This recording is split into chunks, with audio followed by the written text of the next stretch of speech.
tá gravando. Bom dia, moçada. Valeu, que massa, tá gravando. Olha só. Espero que todo mundo esteja bem, vocês estejam na paz, tenham tido uma semana agradável até agora, tá? Botei mais material para vocês lá naquele negócio lá do Google, né? No Google Classroom. A gente tem batido um papo pelo Google Classroom com muito exercício. Acho que a gente nunca produziu tanto material para academia como nesse momento que a gente tem produzido agora, né? Cara, a gente tem feito isso para tentar fazer com que vocês tenham o máximo de conteúdo possível, tá? Assim, eu estou sempre à disposição, acredito que o restante da galera também, pelo menos da Humanas e, enfim, da academia como todo, está sempre à disposição de vocês, é só mandar as dúvidas. Às vezes a gente demora um pouquinho porque EAD, moleque, é complexo, e eu estava domingo à noite respondendo dúvida da galera. Então, assim, mas a gente demora, mas responde. Prometo que a gente demora, mas responde. Tá bom? Vamos lá. A gente, na aula passada, falou sobre organizações internacionais, ou chamadas também de organizações supranacionais. Falamos dos tipos de organizações, do comércio internacional, de como que ele evoluiu da Guerra Fria para cá. E falamos da formação dos blocos econômicos, né? O que é um bloco econômico, quais são os seus objetivos, quais são os tipos de blocos econômicos. Hoje a gente vai descrever, moçada, ou caracterizar os blocos em si, tá? Os tipos de blocos regionais. Só para vocês terem uma noção do que isso significa, quando a gente fala de blocos econômicos, galera, a gente tem hoje, olha só, algo em torno de mais de 30, são 32 para ser exato, tá? 32 blocos econômicos em atividade, beleza? Alguns de muito pequeno porte, outros mais elevado, mais elevado grau de integração, alguns mais importantes, outros menos importantes, mas são 32 blocos regionais, tá? Esse é o tópico que a gente precisa lembrar. Outra característica que é importante, outra questão que também é importante da gente estruturar, sobre o chat também para vocês. Aqui, outra coisa que é importante da gente caracterizar é que, dentre esses mais diversos blocos econômicos que nós temos em atividade no planeta, alguns deles têm mais funções, tá? Ou seja, agregam mais funções. Ou seja, também tem função política, também tem função militar, tá certo? E alguns trabalham de forma concomitante com instituições militares. É o caso da União Europeia, por exemplo, e a OTAN, tá? Eles trabalham correlacionados, beleza? Bom, seguindo essa lógica, moçada, a gente tem aí que não deu certo, né? Mais uma tentativa de bloco econômico, que é o Transpacífico, né? Até porque nós temos hoje, por incrível que pareça, em ascensão, moçada, projetos que são contrários à existência de blocos, né? Ou projetos que são ou que defendem uma pauta antiglobal. Nós vamos falar um pouco disso com os senhores e com as senhoras, tá? Vamos lá. Primeiro deles, moçada, lógico, mais bem sucedido dos blocos, aquele que tem um nível de integração um pouco, quase na sua plenitude, né, que é a União Europeia, tá?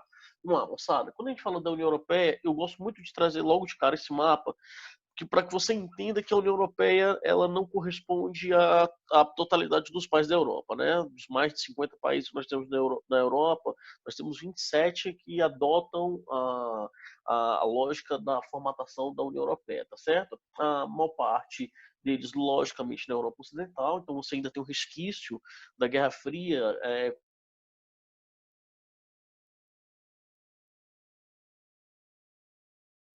na medida em que o tempo passa, com a Europa dos 3, a Europa dos 6, a Europa dos 9, a Europa dos 12, né? A gente vai falar um pouco também disso, tá certo, moçada? Mas, além dessa conjuntura, nós temos uma questão que eu acho que é super importante, tá? Hoje a Europa, moçada, corresponde a algo em torno de 6 milhões de quilômetros quadrados, tá? De área. Não é uma área desprezível, menor que o Brasil, mas não é uma área desprezível, né? E nós temos, meninos, algo em torno de 470 milhões de pessoas integradas nesse bloco, ou seja, aí sim é algo expressivo, é o dobro da população brasileira, mais do que a população, por exemplo, norte-americana. Então, é um volume bastante elevado de pessoas inseridas nessa lógica do bloco, tá certo? Bom, dentro desse contexto, nós temos alguns tópicos importantes. Lembre-se que são vários graus de integração, tá, meninos? 44 a Benelux, 50 para 51 o Tratado de Paris, o Tratado de Roma, o Tratado de Maastricht, que começa a ser debatido em 1991, mas que vai ganhar força mais à frente, né? E com o objetivo que é muito claro, meninos, é garantir o quê? A livre circulação de capital, de bens, serviços, de mercadorias, né? Isso é importante, mão de obra, de informação, no contexto mais amplo, tá certo? Bom, seguindo essa narrativa, nós temos o primeiro grande projeto de formatação da União Europeia, é o que nós chamamos de Benelux, tá? A Benelux, mostrada é de 1944, é um projeto que engloba uma união tarifária, e veja como que é o grau de integração, tá? Uma união tarifária entre três países, ou os três países baixos, tá? Quais são esses três países baixos? Bélgica, Netherlands, a Holanda, né, moçada, e Luxemburgo, tá? Um detalhe que é super importante. Esses três países tinham características que são comuns, tá? Primeira característica, era um país que tinha um nível de industrialização que, apesar de não ter destaque na Europa, são bem significativos, sobretudo no que tange a indústria do transporte e do carvão. Tá? E por que a indústria do transporte é tão importante? Porque o porto que fica localizado na Holanda, que é o porto de Roterdã, é o porto mais importante do continente europeu até hoje, né? Lembrando que a Holanda é uma depressão absoluta, então por isso que é chamado de Países Baixos, né? E por ser uma depressão absoluta, favorece a criação de portos e áreas de escoamento de produção. E além do potencial agrícola que a Holanda tem por conta dos polders, né? Polders que são essas áreas de aproveitamento agrícola de regiões que foram empurradas, né? Do mar que foi contido, né? De contenção marinha, né? Ponto. A Bélgica é grande produtora de carvão mineral e se industrializou lá na primeira Revolução Industrial. Pouca gente dá destaque a isso, mas a Bélgica também se industrializou junto com Inglaterra e França. Tá? E aí a Benelux surge concomitantemente com o projeto do Bretton Woods, né, o acordo de Bretton Woods. E por que ela surge junto com o Bretton Woods? Porque para a liderança desses países ficou muito nítido, muito claro que era necessário apresentar uma concorrência ao dólar. Né? O dólar se transformando na moeda de circulação mundial, a competitividade dos países europeus ficariam extremamente limitadas. Então, o que esses caras fizeram? Produziram uma forma de competir mesmo com o dólar. E qual era a forma de competir com o dólar, moçada? Aí não tem jeito, é união tarifária. Tá? Então, nesse momento, eles pensaram exatamente nisso. Vamos promover uma união tarifária e, ao promover essa união tarifária, a gente aumenta o nosso grau de competitividade, não só com os Estados Unidos, mas também com a lógica de desenvolvimento da União Soviética no leste europeu, tá certo? Bom, eu trouxe esse material para vocês, que eu acho interessante, né? Como que, aqui sempre o corretor corrige, né? Mas como a União Europeia foi formada, tá? Então, vou colocar bem rapidinho para que vocês tenham uma noção do que isso significa, beleza? Veja se o áudio está saindo aí.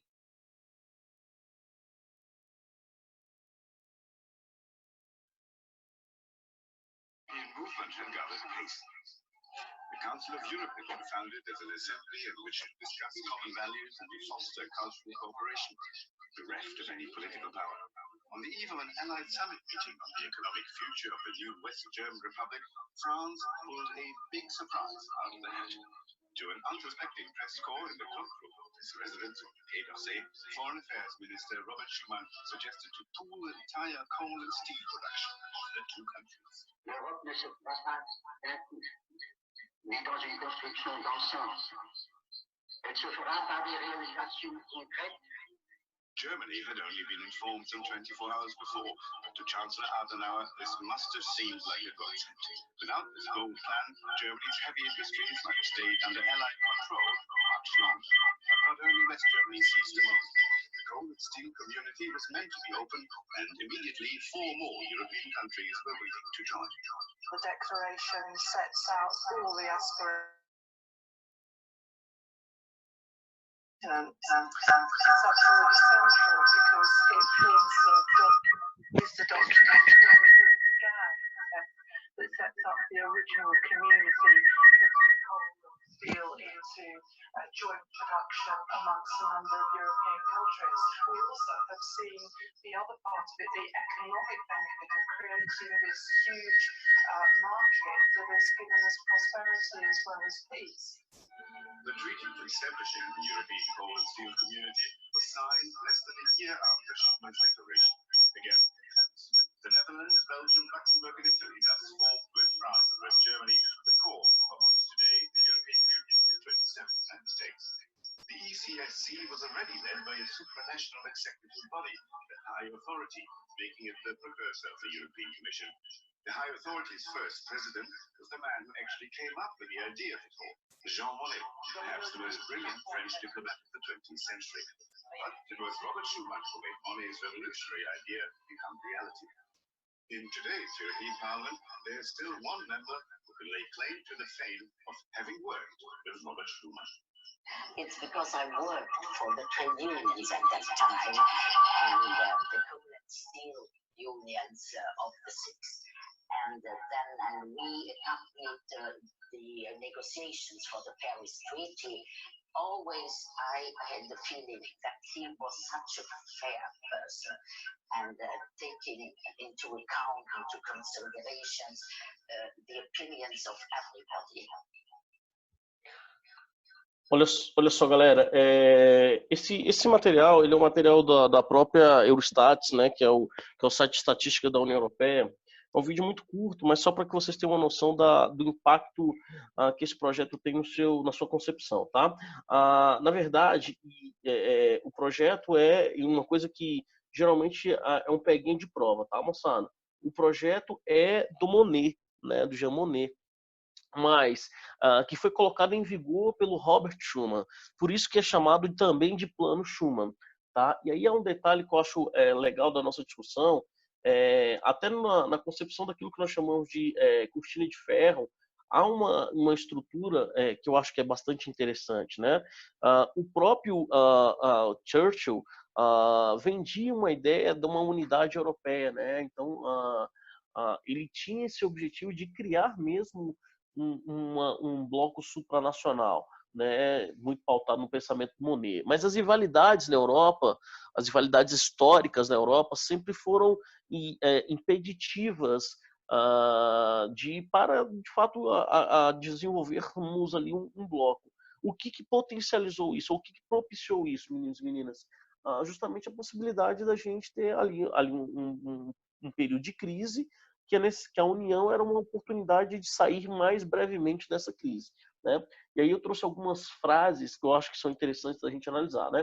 Primeiro, do Churchill: nós precisamos recriar a família europeia em uma estrutura regional chamada, talvez, os Estados Unidos da Europa. Olha só que coisa interessante. E o primeiro passo prático será criar o Conselho da Europa. Ou seja, mesmo fora do poder, o Churchill, lembra que ele perde a eleição parlamentar em 45, né? Mas em 46 ele solta essa declaração vendendo uma lógica que, inclusive, lá na estrutura da Segunda Guerra Mundial, ele já vendia, né? Porque o temor dele em relação à União Soviética era justamente o de perder o que de protagonismo em relação à Europa, né? Depois vem a frase do próprio trecho, do próprio Plano Schuman, né? A solidariedade de produção a ser alcançada revelará que qualquer guerra entre França e Alemanha se tornará não apenas impensável, como também materialmente impossível. Ou seja, ao invés de França e Alemanha manterem aquele que de rivalidade absurda do século XIX, que permeou o século XIX e início do século XX, era necessário que França, e neste momento a Alemanha Ocidental, unissem as suas forças para a reconstrução. Tá? E claro que isso, de fato, deu certo como bloco, tá certo? Vamos lá, olha só. E claro, isso lá na frente vai gerar a formação da União, ou da SECA, né? Da Comunidade Econômica do Carvão do Aço. Beleza? Olha só, meninos, o histórico de formação do bloco, né? As comunidades europeias, a própria Euratom, são oriundas de lenta progressão do ideal europeu. Essa lenta, mais uma vez, operação está diretamente associada à dificuldade de se estabelecer uma relação harmônica entre os países. Lembre-se que o longo século XIX é um longo século de conflitos, de porradaria, tá certo? E a concepção desse bloco é um elemento que também vai ajudar a atenuar, tá? Ou diminuir a quantidade de conflitos. Acho que é interessante da gente analisar nesse contexto aí sim os tratados em si, tá? Vamos lá, moçada, o primeiro deles é o Tratado de Paris, né, aquele que vai formar a CEC, Comunidade Econômica do Carvão e do Aço, né, pensada e idealizada pelo Robert Schuman, né, até porque o projeto Benelux havia sido bastante eficaz, né, e por isso o Schuman decide de fato colocar em vigor o projeto, né. A Europa não se fará de repente no âmbito de uma construção global FAR, né, se fará mediante, moçada, realizações concretas que criem, antes de mais nada, uma solidariedade efetiva, beleza? E aí vai nascer o que nós chamamos de Europa dos Seis, né? Benelux mais Itália, mais a França e a Alemanha. Tá certo, moçada? E isso vai ser chamado de Tratado de Paris. Objetivos, tá? Liberdade de circulação de produtos, livre acesso às fontes de produção, ou seja, se transforma na zona, passa de uma união tarifária para uma zona de livre comércio, tá? A vigilância permanente do mercado com a criação de instituições, tá? Observância de regras em matéria de concorrência, tá? E apoio à modernização, beleza? Esses são os tópicos importantes dentro do contexto, até porque a Alemanha já tinha uma produção de aço, moçada, de carvão, que superava 2 vezes a produção de Alemanha e Inglaterra junto. Então, essa unidade foi super importante, tá?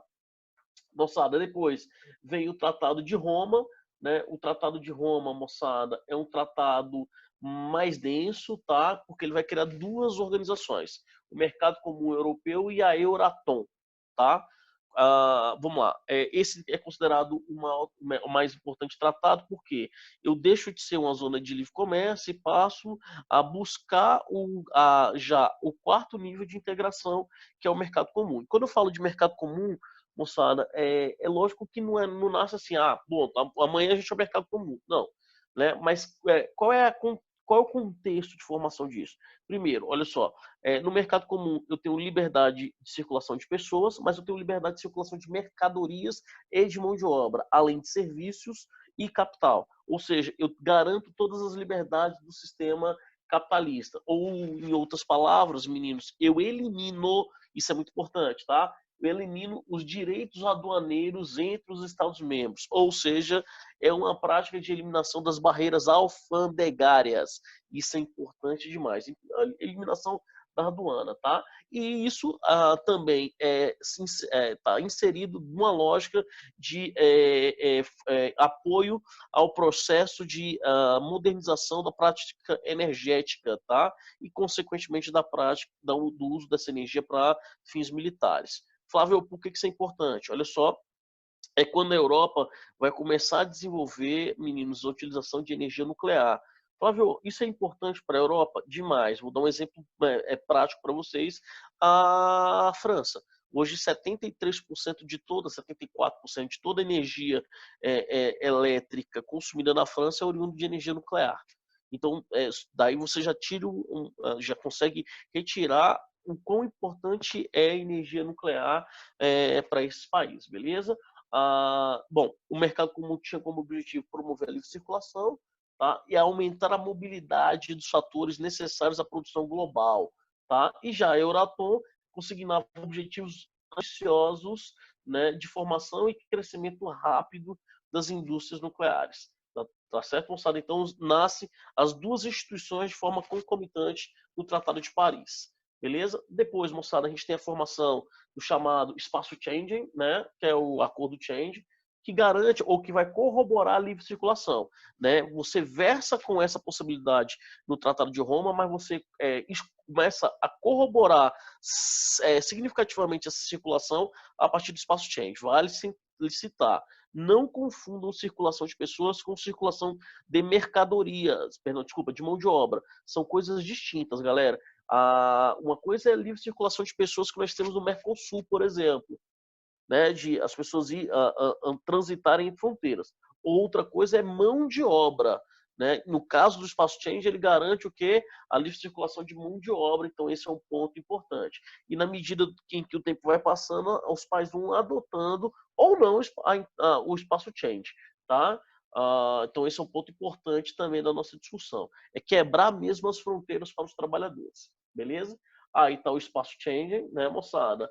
Os estados que são... Aliás, é engraçado citar que tem estados parceiros da União Europeia que não estão dentro da União Europeia, tais como a Suíça, a Noruega e a Islândia, moçada, que mesmo não estando na União Europeia, decidiram a adotar o espaço changing.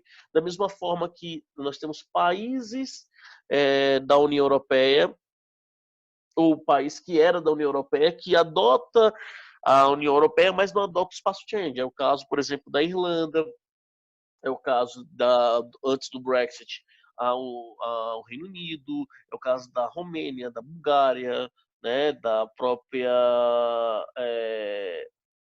acho que são esses, né?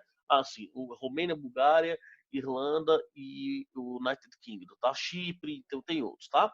Beleza? Bom, seguindo essa lógica, moçada, nós temos aí o tratado mais importante, porque de fato é aí que vai acontecer o desenvolvimento da União Europeia em si, tá, meninos? Que é o Tratado de Maastricht, né? Ele é assinado em dezembro de 92, mas entra em vigor apenas em 1993, tá? E aí, de fevereiro de 92, mas só entra em vigor em 93. Tá? Olha só, esse tratado é o que vai formar, de fato, uma união econômica e monetária. Tá? E aí, quando eu falo de uma união econômica e monetária, nós temos aqui alguns princípios que são importantes, que eu gostaria de sistematizar com vocês. Beleza? Deixa eu pegar o marca-texto aqui, fazer a seleção para vocês. Olha só, primeiro, moçada, quando a gente fala do tratado de Maastricht, a gente tem aqui alguns pontos, tá? O objetivo da comunidade econômica é a construção do mercado comum, mais evoluir para uma plataforma econômica comum que a gente vai chamar de União Europeia, beleza? Bom, o artigo 2 do tratado, o segundo do tratado, ele é muito importante, que eu já vi em prova, tá? Esse tratado marca um novo estágio do processo da criação de uma união cada vez mais próxima entre os povos da Europa, tá? Quando nasce, inclusive, moçada, a partir disso aqui, ó, que nós chamamos de passaporte europeu, beleza? O tratado tem uma estrutura de 3, né? A saber, o primeiro e o mais importante deles alude à dimensão da comunidade e compreende os arranjos da comunidade europeia, tá? Ou seja, ele associa a SECA, que não acabou, e a Comunidade Econômica Europeia para a Energia Atômica, ou seja, a Euratom. Então, agregam-se no Tratado de Maastricht a SECA e a Euratom. Tá? Esse é um ponto muito importante, beleza? 2, né? Nasce aí a cidadania da União, tá? 2, as políticas comunitárias, tá? Não são formados por competência supranacional, como o primeiro, mas pela cooperação de países membros e compreende uma política comum externa de segurança e de cooperação judicial dentro do bloco. Ou seja, além da União Econômica, eu também tenho o projeto de cooperação social e o projeto de cooperação protetivo, beleza? A gente tem, dentro desse contexto, olha só, algumas perspectivas que são importantes. Uma união econômica monetária com a adoção do euro, só que o euro só vai ser adotado mais à frente, tá? Não é uma coisa instantânea. A UE busca a união política, né? O objetivo é chegar até uma união política, mas não é isso que vai... que a gente observa como tendência, tá? Olha só, eu tenho aí a PESC, que é a Política Externa de Segurança Comum, tá? Além disso, reforço da cooperação dos domínios de justiça, isso é importante, tá, moçada? Juridicamente, você tem uma junção, tá? Uma união, né? A construção de uma Europa social. Quando eu falo Europa social, é o foco no desenvolvimento econômico e social dos países periféricos da Europa, tá? Novos campos de ações comunitárias, ou seja, fundos de investimento e fundos de desenvolvimento também na Europa. E, mais uma vez, tá? Uma coisa que tem se perdido, se perdido no contexto mais amplo, em algumas áreas periféricas do planeta, mas que é reforçado na Europa, apesar da Turquia e da Hungria, tá? Organ e o Erdogan, né, vivem hoje em ambientes antidemocráticos, que é o reforço da legitimidade democrática, tá? Seguindo essa perspectiva, existem alguns critérios, tá, meninos, para ingressar na União Europeia. O primeiro deles é ser um Estado plenamente democrático, tá? Esse é um dos empecilhos, por exemplo, que a Turquia tem de acessar o Estado. Ser um Estado laico, olha só que coisa interessante, ser um Estado laico, sabiam disso, meninos? Vou falar ver a Itália é um Estado laico, tá, gente? Por incrível que possa parecer, a Itália é um Estado laico, tá, meninos? Manter uma política cambial e financeira rigorosa, neoliberalismo total aqui, tá? Beleza? Controle inflacionário, né? Isso é importante. Combater a corrupção e fortalecer as instituições democráticas, a gente vai chamar isso aqui de instituições republicanas, tá? Beleza? Estabelecer uma política ambiental e com os demais membros da organização, ou seja, vejam, as barreiras fitossanitárias na Europa não é uma coisa ideológica, é um compromisso das nações, tá certo, moçada? Isso é um ponto importante. E estabelecer políticas migratórias de acordo com os membros. Cada membro vai estabelecer ou ajudar a estabelecer políticas migratórias que sejam comuns, tá? Vamos lá. A gente tem hoje 28 estados, né? Mas eu brinco chamando de 28, 27,5, porque até janeiro de 2021 a Inglaterra está no processo de saída, ela já confirmou a saída, mas é instantâneo, né? Então já está tudo certo, vai sair, não vai voltar mais. Mas esse processo vai ser lento até para que as pessoas possam se adaptar, beleza, moçada? Estão em negociação para entrar na Macedônia, Sérvia, Montenegro, Turquia e Islândia. Mais uma vez, Turquia, muito difícil de entrar. E por que a Turquia é muito difícil de entrar? Porque ela não cumpre a Declaração Universal dos Direitos Humanos. Isso é um fator essencial para estar no bloco, tá certo, moçada? Então esse é um ponto também importante da gente destacar, beleza? Olha só, alguns desafios da União Europeia. Primeiro, superar as diferenças do plano econômico, né? Por integrar os países da Alemanha, França, etc., em países de economia modestas, né, moçada, como por exemplo a Grécia, né? Você tem que integrar países que têm elevado IDH com países que têm um IDH mais baixo, não é baixo como o do Haiti, nem baixo como do Brasil, nem alto como do Brasil, é altíssimo, mas é um altíssimo que está mais próximo da América central, mais desenvolvida, do que o altíssimo mais próximo da Noruega, tá? A gente tem uma crise econômica muito severa que acontece a partir de 2009, que é a crise da União Europeia, que vai atingir consideravelmente um grupo de países naquela região chamado de PIGs, tá, moçada? Portugal, Portugal, Irlanda, Itália, Grécia e Espanha, tá certo? Por que esses países são atingidos pela crise? Aí a gente tem diversos fatores, mas o primeiro deles, tá? São países que se industrializaram tardiamente, tá? Esse é um ponto importante, à exceção da Itália, beleza?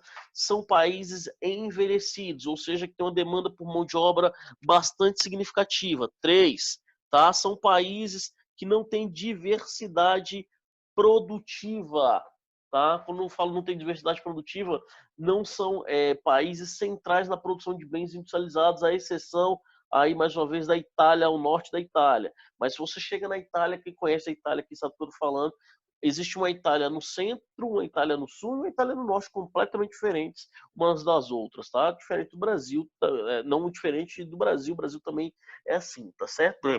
Só dar um exemplo para vocês. O número de casos em Brasília da Covid-19 comparado com Manaus ou comparado com Salvador e outras áreas, né? Ou seja, onde você tem maior IDH, Santa Catarina, Rio Grande do Sul, você tem maior IDH, você tem a qualidade de vida maior também, você tem mais acesso às benesses do Estado, e essas diferenças no Brasil também ocorrem, por exemplo, em países como a Itália, beleza? Outra coisa importante, não conseguir saldar as dívidas com os credores internacionais, sobretudo os credores da própria União Europeia, que é o Banco Europeu, né? Isso tudo fez com que houvessem desenvolvimento de uma crise, e essa crise desencadeasse uma série de outros problemas sociais, como, por exemplo, o elevadíssimo desemprego, que atingiu índices, moçada, de 33% em alguns países da Europa, como, por exemplo, na Grécia, 50%, por exemplo, dos jovens de Portugal, durante essa crise, estavam desempregados, né? Então, essa situação bastante significativa. Você tem quebra e falência de empresas locais, né? Cara, é muito doido isso, né? Você tem uma mudança política no planeta em função da crise de 2008 e de 2009, né? Que mudança é essa? A Europa volta a versar com o nacionalismo, tá? E esse é um ponto também muito importante. Steve Bannon, né? Você pode ter aí como exemplo a ascensão da Theresa May, tem Marine Le Pen que quase ganhou uma eleição na França, você tem o Orban na Hungria, você tem os italianos colocando a extrema-direita no poder, no parlamento, você tem o Syriza, que é a extrema-esquerda na Grécia, né? Que foram alçados ao poder para solucionar os problemas, para romper com o sistema, né? E a gente sabe que não é tão simples assim, tá? Não é igual ganhar do Vasco no final de campeonato. Então esse é um ponto também muito importante, beleza? Outro detalhe, moçada, a gente tem algumas diferenças no plano político, né? A gente tem muito ainda, e eu gosto muito de fazer um exercício, né? Você pega o mapa da Europa do início do século XX, pega o mapa da Europa pós Segunda Guerra Mundial e pega o mapa da Europa hoje, vocês observarão grandes e consideráveis diferenças, né? Essas diferenças, elas ficam apenas no plano econômico, não, elas político com movimentos separatistas na Europa. De cabeça aqui, agora, lembrando para vocês, eu lembro pelo menos de, fora a Rússia, né, que tem 21 repúblicas separatistas, eu lembro pelo menos de 10 movimentos separatistas dentro da Europa. Né? Você tem, por exemplo, Alsácia, Flanders, né, Bascos, galera da Galícia, Catalunha, Andaluzia, né, Força Corsa, Gênua, você tem Bavária, ou seja, cara, tem um monte de movimento, Kosovo, né, separatista na Europa. Então, a União Europeia, de alguma forma, ela atenua esses movimentos, porque antes de ser italiano, eu sou europeu. Sacar a lógica? Então, esse é um detalhe também super importante da nossa discussão, tá? Outro ponto que eu acho que é importante da gente observar e caracterizar, olha só, vamos lá, em síntese, quais são os objetivos? Livre circulação de bens, capital e serviços, promoção da paz, de Declaração Universal de Direitos Humanos, luta contra a exclusão e discriminação, discriminação social, né, mais ou menos, promover um desenvolvimento econômico e social equilibrado, tá? Promover o progresso científico e técnico, promover a coesão e a solidariedade, tá? Aí, moçada, a gente tem a formação do que nós chamamos de zona do euro, tá? Eu trouxe um material aqui rapidinho, vou ver se dá tempo. Dá sim. Antes da gente terminar essa parte da aula. Deixa eu... bem disponível. Enfim, vai abrir. A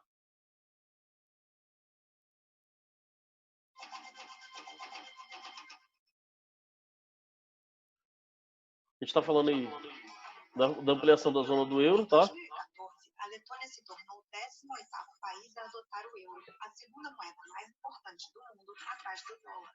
O euro se tornou a moeda oficial de 11 países em 1º de janeiro de 1999, substituindo o franco, o marco e a peseta, entre outras moedas. Mas só começou a circular em 2002, em 12 países. Desde então, a zona do euro se expandiu ainda mais. Para integrá-la, um país membro da União Europeia deve seguir alguns critérios, como garantir a estabilidade dos preços, controlar a inflação e evitar a flutuação excessiva da moeda. Entre os critérios jurídicos, as leis nacionais devem ser compatíveis, principalmente no que se refere ao Banco Central e a outras questões monetárias. O país candidato deve garantir um período de transição suave, com preços sinalizados nas moedas antiga e nova e uma população bem informada. O Banco Central Europeu lidera o sistema que reúne os 17 bancos centrais nacionais e gerencia a política monetária da zona do euro. Aí, galera, simplesão. eu voltar aqui para... Aqui. Voltou. Simplesão a parada, só para a gente lembrar o que significa a zona do euro. Só tem uma informação ali daquele material que está errado, tá? O euro como moeda, ele é criado, né, com esse nome, com essa nomenclatura em 2001, tá? Ele entra em vigor em 2002, tá? Ela falou que foi criado em 99, mas na verdade em 99 você tinha um ideário de moeda comum, mas não se tinha nome, não se tinha cédula, nem nada disso, tá certo?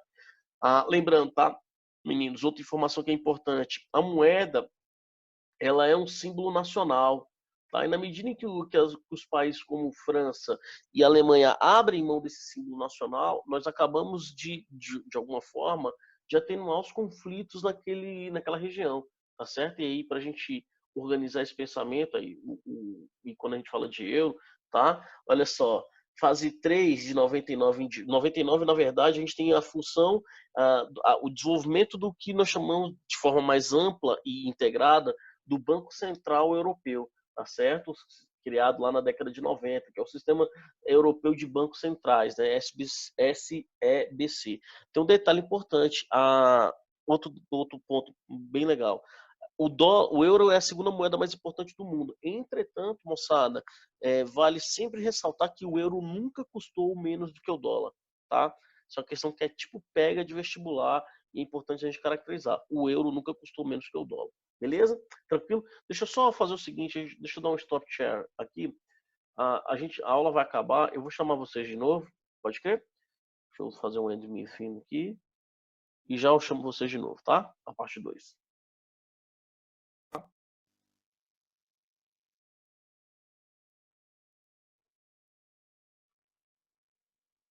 Pronto. Olha só. Então, galerinha, quando a gente fala da formação do Banco Central Europeu, desculpa, da zona do euro, a gente tem alguns objetivos importantes, tá? A política monetária que vai determinar as taxas de juros, ou seja, você tem uma determinação política comum, por isso que Suécia, por isso que Dinamarca, por isso que a Inglaterra, o Reino Unido jamais aceitaram, porque eles não queriam perder a autonomia da definição das suas políticas macroeconômicas, tá certo, moçada? Para um país adotar o euro, ele precisa ter um conjunto de 5 práticas, beleza? Estabilidade nos preços, solidez das finanças, né? Bicho, é bem neoliberal mesmo, sustentabilidade das finanças públicas, tá? Um está relacionado ao déficit orçamentário, outro está relacionado à dívida pública, né? O caráter de convergência duradouro caráter duradouro da convergência, ou seja, taxas de juros a longo prazo e estabilidade cambial. Só assim o país pode aceitar, por exemplo, fazer parte dessa união econômica e monetária de forma mais ampla, beleza? Bom, outro detalhe importante, eu trouxe um texto para vocês, eu vou divulgar um link para que vocês dêem uma estudadinha sobre ele, tá, moçada? É a questão das consequências da crise econômica de 2009, 2010, 2011, 2012, tá? Primeira delas, moçada, a flexibilização de algumas leis ambientais, tá? Isso é um ponto importante como consequência da crise. Não obstante esse processo, não se esqueçam que a União Europeia não participa daquilo que nós chamamos de Rio+20, né? Não, e ao contrário, até boicota Rio+20, alegando que estavam em crise, ou seja, as políticas macroambientais elas ficam relegadas a um segundo plano, tá? Outro detalhe importante, você tem ampliação dos movimentos nacionalistas e de questionamento, inclusive, de change, de questionamento de fronteiras, porque você tem, por exemplo, um aumento, desde então, de atentados terroristas na região, porque aumenta a miséria, aumenta a pobreza, a população, sobretudo periférica, formada por muçulmanos, tem mais acessibilidade aos predicados fundamentalistas, né? E a internet é um bom, né, sinônimo disso, e o meio para isso, né? E, moçada, a gente tem a formatação do Brexit, tá? Que é o Brexit é a saída do Reino Unido da União Europeia, né? Nós temos algumas questões, duas justificativas básicas. A primeira delas é que os Estados Unidos, o Reino Unido não queria arcar com as despesas de ajudar os países que pertencem aos PIGs, né? Aos países de industrialização tardia. Segunda questão, a questão migratória, que é um ponto que é, cara, muito importante para o inglês, sobretudo o inglês mais velho, que é o cara responsável pelo Brexit. Há um problema ali. E que problema que é importante nesse processo, tá? O problema é a ascensão do multiculturalismo, que por inglês é uma parada que pode afetar na identidade étnica do seu povo, tá certo? Os jovens estão menos preocupados com isso, os idosos estão muito preocupados com isso, e depois de uma campanha maciça promovida pelo Steve Bannon e pelo Donald Trump, aliado ao Partido Conservador britânico, houve a saída do Reino Unido, ou o início do projeto de saída do Reino Unido da União Europeia. Lembrando que isso gerou já a queda de 2 primeiros ministros, né? Um que era contrário, né, à saída do Reino Unido, que é o David Cameron, né? Outra que era a favor, mas não conseguiu levar o projeto adiante, que era a Theresa May. E hoje nós temos o terceiro, né, moçada, chanceler ou premier inglês que está envolvido na questão do Brexit. E ele, de fato, conseguiu consolidar, tanto é que agora, no último janeiro, nós tivemos a confirmação oficial do rompimento, que já dura mais de 2 anos, do Reino Unido com a União Europeia. É até engraçado, eu escrevi sobre isso e mandei para vocês um texto sobre isso, né? É engraçado porque o Brexit, de alguma forma, ele amplifica, primeiro, movimentos separatistas dentro do próprio Reino Unido, tá? E quando a gente fala de movimentos separatistas dentro do próprio Reino Unido, a gente está falando de Irlanda do Norte, que pela primeira vez que eu lembro na história, conversa com o Reino Unido sobre a possibilidade, conversa com a Irlanda sobre uma possibilidade de unificação, né? Eu tenho a Gales e a Escócia, sobretudo a Escócia, com uma população um pouco mais nova, que toca majoritariamente contrária à saída do Brexit, né? A formatação do Brexit, né? Então, cara, isso acaba de alguma forma potencializando problemas na Europa, e esses problemas acabam por configurar numa questão que é econômica muito básica, tá? A Inglaterra tem um custo de vida muito alto, considerado o custo de vida mais alto da Europa, né? Não se esqueça que o Reino Unido é uma ilha, ou um conjunto de 3 grandes ilhas, né? As Ilhas Faroe, a parte da Irlanda, né? Parte da ilha da Irlanda e a Bretanha, né? A Grã-Bretanha. Né? E aí você tem um detalhe que é importante nessa configuração: o custo de vida é muito alto, isso aumenta a pobreza e aumenta a miséria dentro da Europa, mas sobretudo nos últimos anos, mas sobretudo dentro do que da Inglaterra, tá? E essa contradição ela ficou muito explicitada agora, né? Quando o Boris Johnson foi diagnosticado com a Covid-19, os enfermeiros que trataram dele foram enfermeiros um português e uma neozelandesa, né? Que se não fossem a política de integração com a União Europeia, nem estariam lá, né? Detalhe importante disso, inclusive, o Campeonato Português pode sofrer, por exemplo, um grande embate, um grande problema por conta do quê, moçada? Por conta da sua realização num momento bastante complexo, que é o momento em que a União, sobretudo agora, numa crise gerada pela Covid-19, a união pode ser fundamental para que os países saiam mais rápido da crise. Só para vocês terem uma noção, o Banco Central Europeu, na semana passada, fez um prognóstico para a economia da União Europeia, e o prognóstico é assustador, tá? De uma redução de 15%. Tá? O Banco Mundial fez, inclusive, essa semana sobre o Brasil, uma redução de 11%. Né? Então, veja como esse ponto é importante, como que o Brexit pode ser uma navalha extremamente afiada, cortando no pescoço de quem mora na Inglaterra, beleza? Ponto. Detalhe importante dessa nossa discussão, aí você tem algumas charges que mostram um pouco disso, né? Vamos separar, mas será que é importante separar? Será que é legal separar? Lembrando que esses movimentos nacionalistas ganharam força em outros lugares também, tá? E é considerada uma vitória política do Donald Trump antes da eleição americana, porque ele ajudou a financiar a campanha em relação ao Brexit, defendendo essa pauta aí, mostrando essa pauta antiglobal, tá? Aí a cronologia, né? 51, Paris, Tratado de Roma 57, Change 53, Em 81, moçada, eu tenho a entrada da Grécia, tá?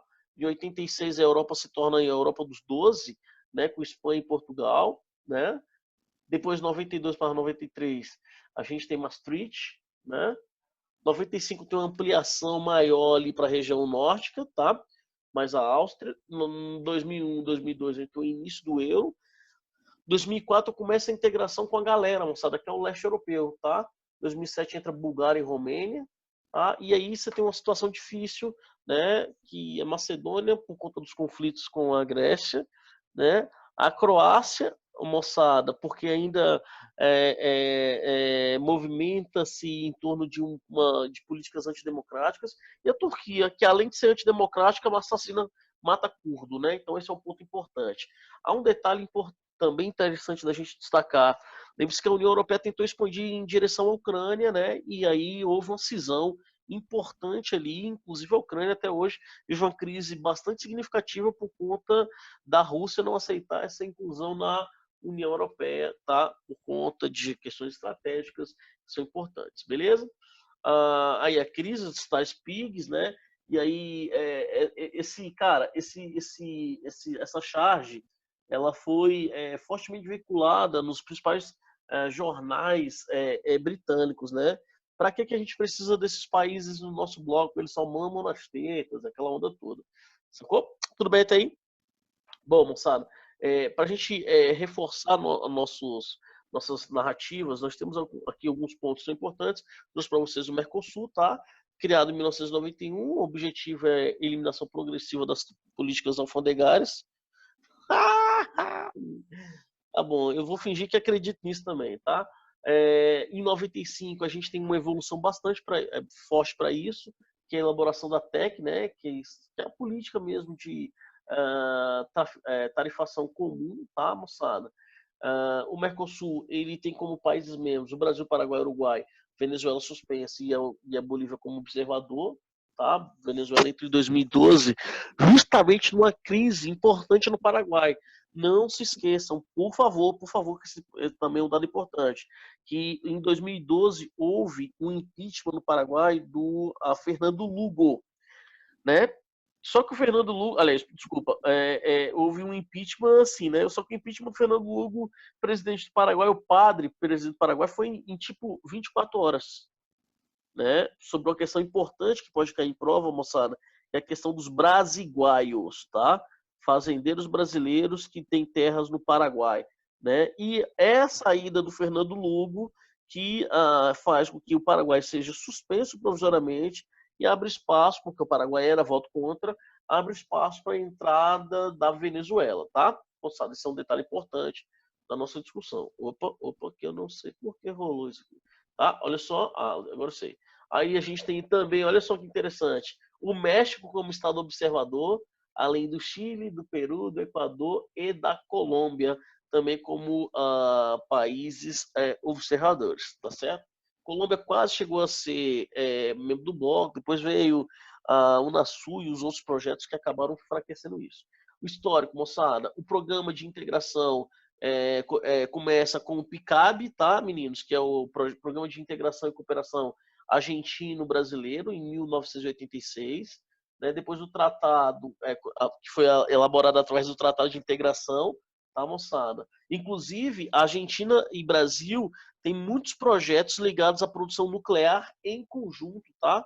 Isso é um ponto importante, nuclear e proteção contra a entrada de armas. Aí tá, mais ou menos, né?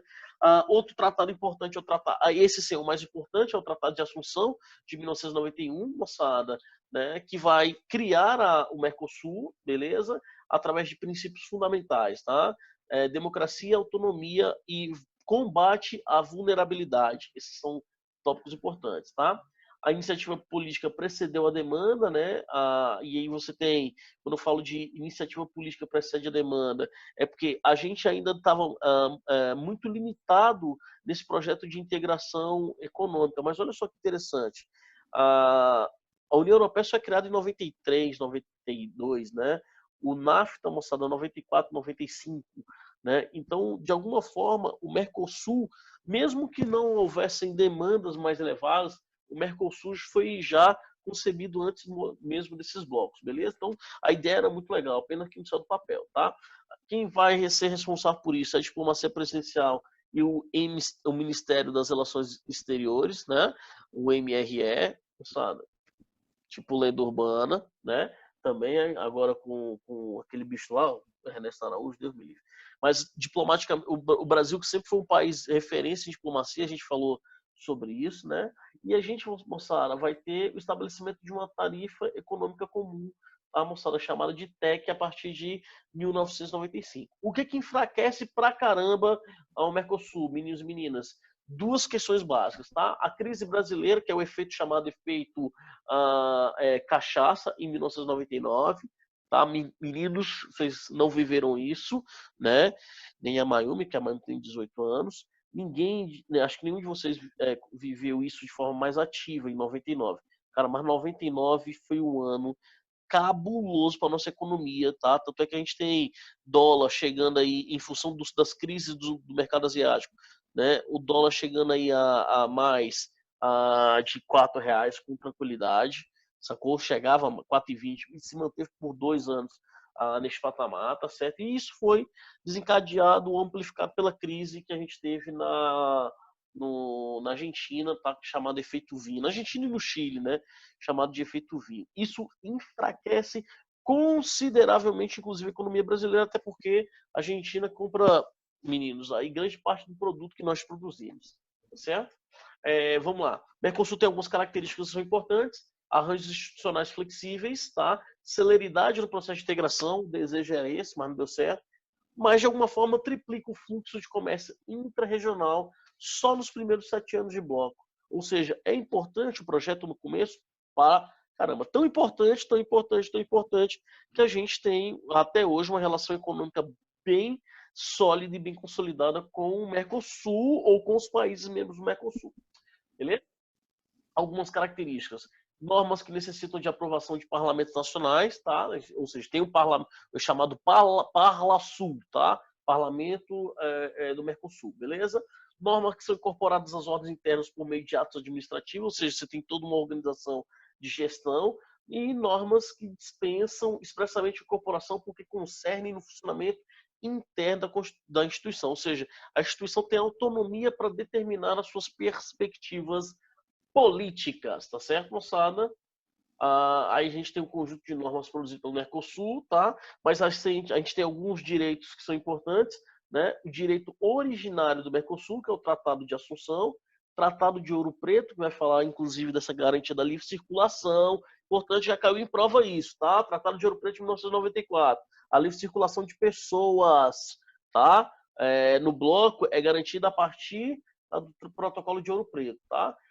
Protocolo de Olivos, que vai garantir a circulação de certos produtos estratégicos, tá? Desde que com consentimento do Estado, né? E o protocolo constitutivo do Parlasul, que é formado a partir de 2005, tá certo? Então esses são os pontos importantes que caracterizam o Mercosul, beleza?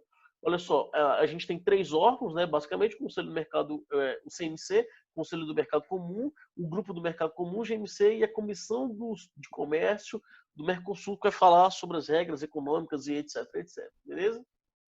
Vamos lá. O Parlamento do Mercosul é o órgão recente, ou seja, formado apenas em 2006, tá? Não tem poder de tomada de decisão, graças a Deus, e a proposição de projetos de normas que reforçam ou se esforçam no processo de harmonização das legislações entre os Estados pares, ou seja, uma Constituição que seja mais próximas uma da outra, tá certo?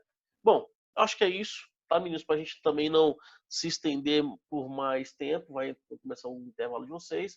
A gente vai, depois disso, entrar em Unasul, bater o resto dos blocos, vamos falar já de América Latina e suas crises, e vou fazer também uma referência a problemas separatistas na Europa na próxima aula. Então, eu vou falar um pouquinho de Iugoslávia, né, na próxima aula, vou falar de outros movimentos separatistas na próxima aula, como também vou falar, moçada, de Mercosul e problemas econômicos. Tudo bem? Tranquilo, galera? Acho que o papo é esse. Se alguém tiver alguma dúvida, por favor, se expresse para mim. Eu tô com saudade. Se expressa aí via troço, via... Ai, meu Deus. Ai, Jesus. Fez o barulho aí. Olha só, galera. Pronto. Alguma dúvida? Alguma dúvida? Alguém queira Sem colocar? dúvidas, Flavinho. Sem dúvidas? Ninguém? Ninguém tem certeza? Professor, Oi. Fala, Gui. o espaço Schengen lá, ele permite a livre circulação de trabalho, pessoas para trabalhar. É Mão isso. de obra, cara. Mão de obra. Isso. Isso é muito Mas importante, isso não velho. inclui as pessoas também. Não. É mais Assim, do que incluir as pessoas, entendeu? Também inclui as pessoas. Se a pessoa quiser passear, ela tá incluso nisso. É porque, olha só, cara, Gui, a sua pergunta é excelente, olha só. É porque na Europa, uma coisa vai integrar a outra, tá certo? Então, por exemplo, Entendi. já na SECA, você já tem uma livre circulação de pessoas, entendeu? Uhum. Porque ali já era uma zona de livre comércio, sacou? A SECA já é uma zona de livre comércio. E aí, o que acontece? A gente vai, com o Tratado de Roma, a gente vai agregar outras funções ao bloco, entendeu? E aí a evolução da livre circulação de pessoas é a livre circulação de mão de obra. Quer ver um exemplo disso? Você pode entrar na Argentina a hora que você quiser. Uma união aduaneira já garante isso, sacou? Você já entra na Argentina a hora que você quiser. Sem precisar de apresentar visto. Você só apresenta o quê? O seu documento oficial. Já a mão de obra não, você precisa de um visto de trabalho. Então o Schengen vai ser a evolução do Tratado de Paris e do Tratado de Roma, porque vai garantir a livre circulação de mão de obra. Só pra você ter por que os jovens, Gui, são extremamente temerários ao Brexit, os jovens ingleses? Porque apesar de não fazerem parte do espaço Schengen, eles, ao entrarem na Europa, por terem cidadania europeia, eles podem circular para trabalhar lá. Então, por exemplo, tem muito jovem que trabalha na Bélgica, mas também circula para a França, porque está tudo muito próximo, entendeu? Eu tenho uma prima, por exemplo, que mora na Alemanha e trabalha na Holanda. Ela vai todos os dias. Ela pega um trem, viaja para a Holanda e depois volta. Sacou a lógica? Isso tudo é garantido por Schengen, tá? Entendi. Mas aí, por tipo isso assim, eu acho que é mais uma curiosidade. Alô? Oi, não entendi, velho? Alô? Deixa eu te falar. Mas lá, tipo assim, a pessoa responde às leis trabalhistas, se tiver carteira de trabalho, do país que ela está. Mas muito bom. Olha só, outra pergunta legal. Existem leis trabalhistas que são próprias do país, né? E tem leis trabalhistas ou leis de mercado que são próprias da União Europeia, entendeu? Então, por exemplo, a pessoa pode circular da Alemanha para a Holanda. Ela vai responder às leis trabalhistas de onde? Da Holanda. Só que ela tem que estar em conformidade com aquilo que se preconiza na União Europeia. Entendi. Isso é importante pra caramba, velho. Por isso que a gente não pode confundir. Existem leis trabalhistas próprias, mas elas precisam estar em conformidade com aquilo que diz as leis sobre trabalho da União Europeia. Tanto é que, assim, tem uma questão que é muito legal dessa discussão. O imposto, o tributo, né? O tributo, por exemplo, isso é tão importante, foi tão importante para a União Europeia que houve uma redução violentíssima dos tributos empresariais. Ou seja, o tributo empresarial lá na Europa é baixo, o tributo social é muito alto, mas o tributo empresarial é baixo porque não existe tanta concorrência e não existe acréscimo de valor ao produto ou inflação tão elevada em função justamente da facilidade que é a circulação de mão de obra, circulação de capital, de serviço, etc, etc. Entendi. Por exemplo, só para a Alemanha é especialista em perfuração de túnel, né? E, cara, não tem empresa italiana perfurando túnel nos Alpes, não tem empresa, por exemplo, austríaca perfurando túnel em Alpes. Que empresa que vai lá fazer isso? É empresa alemã. Facilita o processo. Tanto é que a maior hidrovia do planeta está na Europa, facilitada por essa circulação, que é a hidrovia Danúbio-Reno, entendeu? Ligadas por canais que estão ligados a um... Tanto é que, assim, toda a região da Baviera, toda aquela região, né, do Vale do Rio Ruhr, eles desaguam no Rio Reno, que é o rio mais importante da Europa, em termos econômicos, né? E o Rio Reno vai desaguar direto no Porto de Roterdã. Então, Alemanha, França, Áustria, esses países todos utilizam o Porto de Roterdã para escoar a sua produção. Entendi. Então, os diplomas universitários são aceitos de forma geral? Perfeito. Isso é um ponto que é muito legal. São sim. Entendi. Dentro da União Europa. Europeia. Exatamente, dentro da União Europeia. Entendi. Beleza. Beleza? Beleza, valeu. Tranquilo? Valeu, tamo junto. Mais alguém, galera? Mais alguém? Essas perguntas do Gui foram importantes pra caramba, tá, moçada? A gente tem que tomar cuidado, porque não é o tipo de integração que nós temos aqui e nem perto disso, tá? Nós estamos, inclusive, muito distantes de uma integração mais ampla aqui no território nacional. Pode crer?